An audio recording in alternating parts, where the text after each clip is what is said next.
apartado 3 del tema 1 es simplemente una pequeña descripción de las principales ciencias, ¿vale? Entonces, las ciencias naturales son las ciencias que tienen como objetivo el estudio de la naturaleza.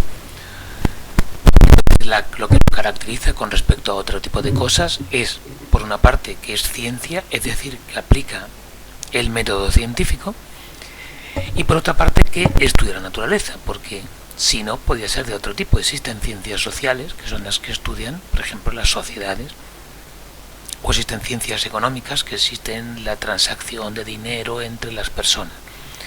No son cosas naturales, son cosas artificiales, entonces entra dentro de otro grupo. Sin embargo, en las ciencias naturales son eso, por una parte de ciencias, es decir, aplica el método científico, por otra parte naturales, estudia la naturaleza. Tradicionalmente se dividen en 4, que a su vez luego se dividen cada una en varias ramas. Las 4, vamos a irlas viendo ahora, son la biología, la física, la química y la geología. Repito, se podrían hacer más divisiones, estas son las clásicas. La biología es la ciencia que estudia los seres vivos, ¿vale? Bio significa vivos, logía, todo lo que lleve logía significa estudio. Entonces es una ciencia porque aplica el método científico. Se puede dividir en muchísimas ramas, he puesto aquí las principales. Las dos primeras estudian una parte de los seres vivos, un tipo de seres vivos. Por ejemplo, la botánica estudia las plantas y las algas, es decir, todos los que hacen la fotosíntesis. La zoología estudia los animales, que son todos los que no hacen la fotosíntesis, ¿vale? Principalmente animales de dos tipos, los invertebrados que no tienen vértebras y los vertebrados que sí tienen huesos, por ejemplo, como nosotros. Luego, otra forma de estudiar los seres vivos es la citología. La citología lo que hace es estudiar las células, el funcionamiento de las células, cómo funciona la membrana, cómo funciona el citoplasma, cómo funcionan todos los órganos que tiene. La fisiología es otra forma de estudiar un ser vivo, en este caso estudia las funciones, ¿vale? Recordar que un ser vivo tiene 3 funciones, de nutrición, de relación y de reproducción. Bueno, pues la fisiología estudia esas 3 partes, con lo cual a su vez la fisiología se va a dividir en distintos tipos: fisiología reproductora, fisiología de la nutrición, etc. Y luego otra rama de la biología estudia cómo han evolucionado los seres vivos a lo largo de la historia de la vida, no de la historia de los hombres, y esa se llama biología evolutiva, y va estudiando cómo unos seres vivos han ido evolucionando a partir de otros durante los millones de años que existe la vida. Otra rama de las ciencias naturales es la física.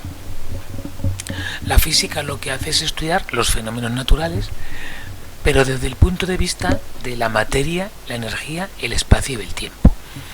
Es decir, se preocupan de la materia en sí, cómo va cambiando, no desde el punto de vista de un organismo grande, sino desde una cosa que tiene masa, por ejemplo.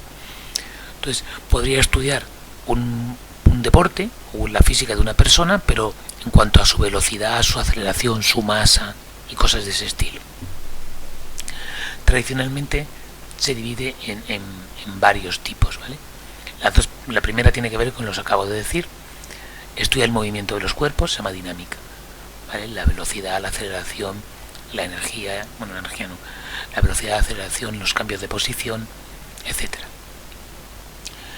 La termodinámica es otra rama de la física que estudia la transferencia de calor. Yo tengo un objeto caliente y lo dejo en un entorno frío, se va a enfriar, va a transmitir calor. Eso lo estudia la física, pero la rama termodinámica. Estudia, por ejemplo, también cómo funcionan los motores de los coches, porque dentro están ocurriendo cambios de calor. Y luego, desde otro punto de vista, estudia los astros celestes, las estrellas, los planetas, los satélites, los agujeros negros, las galaxias. Esa rama de la física se llama astronomía. La química va a estudiar también la materia como la física, pero no desde el punto de vista de su masa, sino de las transformaciones que sufre. Es decir, cuando un elemento pasa a ser otro elemento, cuando existe un cambio a nivel molecular. Esto es un poco complicado a lo mejor entenderlo, pero bueno, o lo creéis.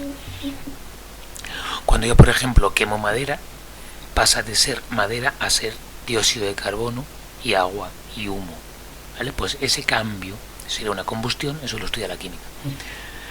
Tradicionalmente también se divide en varios tipos. Aquí he puesto los dos principales: la química orgánica, que estudia la materia que forma parte de los seres vivos, ¿vale? Estudia lo que nos forma a nosotros, las proteínas, las grasas, los azúcares.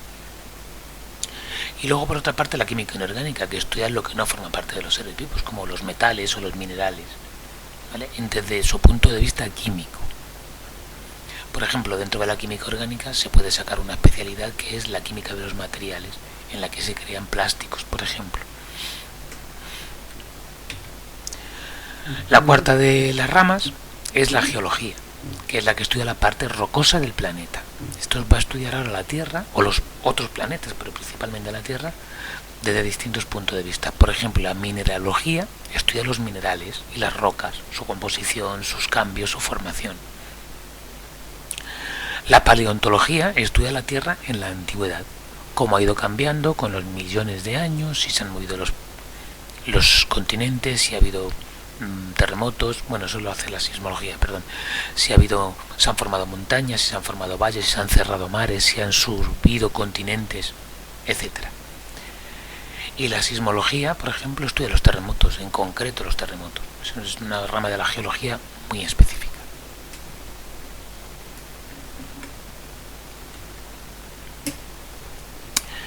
Sin embargo, todas las ciencias naturales al final se relacionan unas con otras, porque lo que estudian es lo mismo que es lo que hay en la naturaleza. Entonces normalmente se necesitan mutuamente. Cuando yo estudio la biología evolutiva, es decir, cómo han cambiado los seres vivos a lo largo de los millones de años, necesito de la geología, específicamente de la paleontología, que me dice cómo estaban los continentes antes, y eso me puede ayudar a entender cómo han ido cambiando los seres vivos. Igualmente la física necesita la química, porque hay cambios de calor cuando se producen reacciones químicas, y eso estudiaría la termodinámica. Y la biología celular necesita, por ejemplo, entre otras cosas, de la química, porque las reacciones que se dan dentro de una célula, de cómo funciona una célula, son reacciones de tipo químico. Entonces se tienen que comprender para poder comprender la biología celular.